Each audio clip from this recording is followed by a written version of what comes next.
Thank you. I hope you can see my slides. We can. So let me actually go straight into the topic.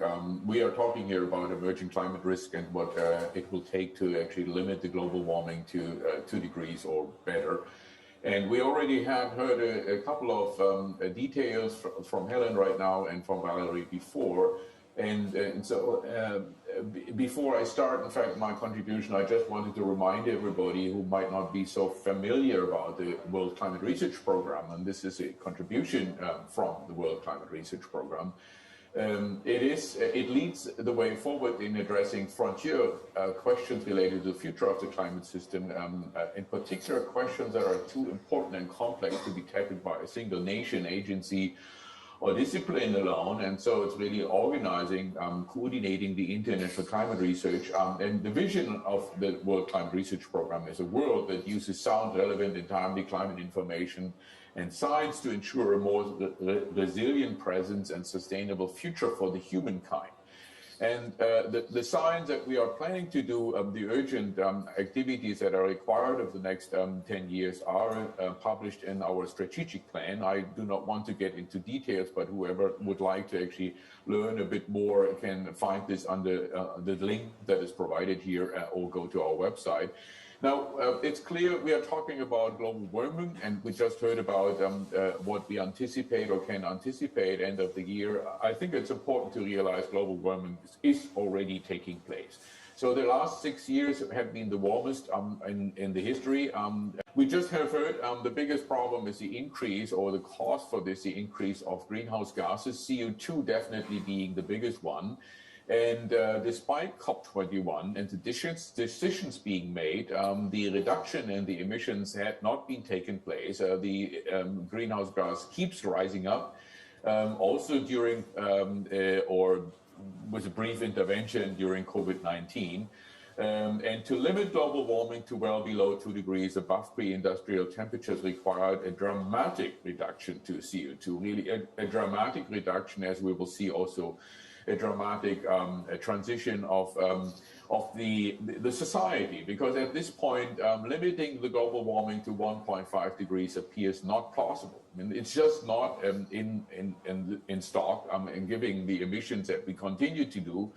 The potential pathways for future global emissions imply temperature will rise above 1.5 degrees. And as I said, we really need to face a dramatic transition of society if we want to reach the goal of limiting temperatures even below 2 degrees. The situation is shown here. This is actually a figure out of the 1.5 degree special report, IPCC report. If we actually follow the trajectories, and Valerie alluded to this already, in 2040 we will actually surpass 1.5 degrees, and of course, depending on the future emissions, this will continue to rise. I think the other important part of this figure is that it's not just CO2 we are talking about. There are other greenhouse gases, and at the end, it really requires to limit all greenhouse impact gases to reduce this, including methane and so forth, if we want to reach our goal. Now, limiting global warming to below 2 degrees required really an unprecedented transformation of society, and that includes and will include, it needs to include technology revolution and effective negative emissions technologies, because otherwise we will not be able to reach this goal. But the pathways, how we reach this, sooner or later, or with some plateau or so, it really matters how we reach this, because the climate system, of course, is reacting to the pathways of the emission scenarios, and a lot of that information, what kind of climate will follow later on, has to be developed. Now, climate change is taking place, and we are approaching 1.5 degrees soon. There are many risks that actually come along with this temperature rise. And this risk does not start with 1.5 degrees. We see it already: droughts, heavy rain, flooding, heat waves, extreme fires, coastal inundation. Many of these signs we already see now. In fact, in Germany, we were hit recently by a dramatic flooding, as you all will know from the media. and wildfires and many other events take place. So these are just examples of what is already occurring. And we should recall we are at a 1.1, maybe 1 degree level. If it comes to 1.5, all what we see now will in fact even become worse, and we really have to face a mitigation problem and an adaptation problem. We cannot just talk about one.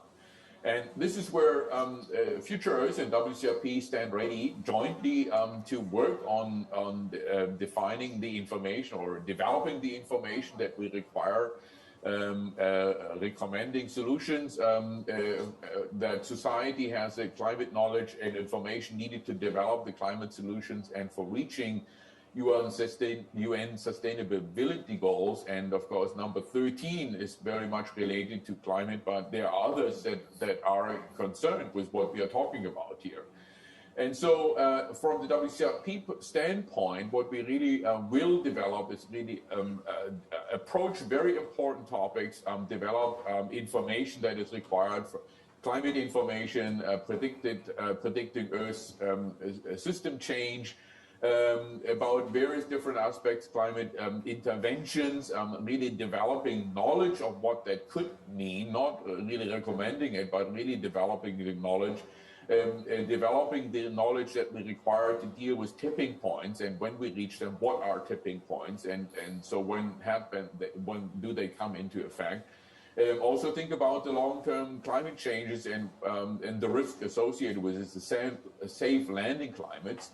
And we will probably hear more about this. And so this is really all the topics where WCRP will expand significantly its activity to really provide the information that society and decision makers need.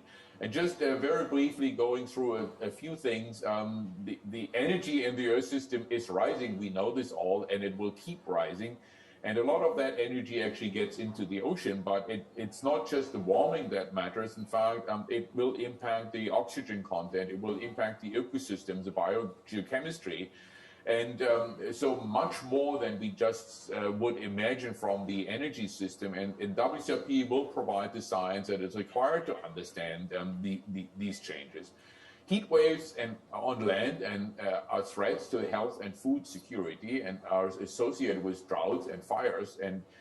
But there are also heat waves somewhere else, like in the ocean. Heat waves happen to be in the ocean, very important for marine extremes and have huge consequences, for instance, on corals, on the ecosystems. And again, WCRP will investigate the future of the heat waves on land, in the ocean, changes in the global water cycle, and other extremes that are associated with these changes. And my last point here is rising sea level. With the global warming, of course, the ocean will expand, it will warm up.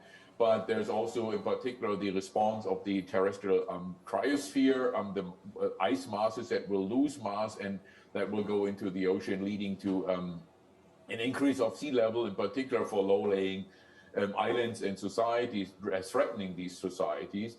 And WCRP will investigate these changes, in particular what will happen to Antarctica, because Antarctica at this point is the biggest uncertainty and the biggest threat in terms of sea level, and this is where we really need to expand our science. And so in terms of required actions, and this is my last slide, we really need to expand our process understanding of the entire system, from the global scale, but getting to smaller and smaller scales, especially on small local scales, including climate extremes and risks. We need to improve regional to local climate change information, and that requires an even better observing system and even better modeling capabilities, that all these small-scale processes are involved, and we will be able to provide more skillful climate predictions from the weather scale to actually millennia. And finally, improve the bridge to stakeholders and decision makers, involving a joint approach to climate problems.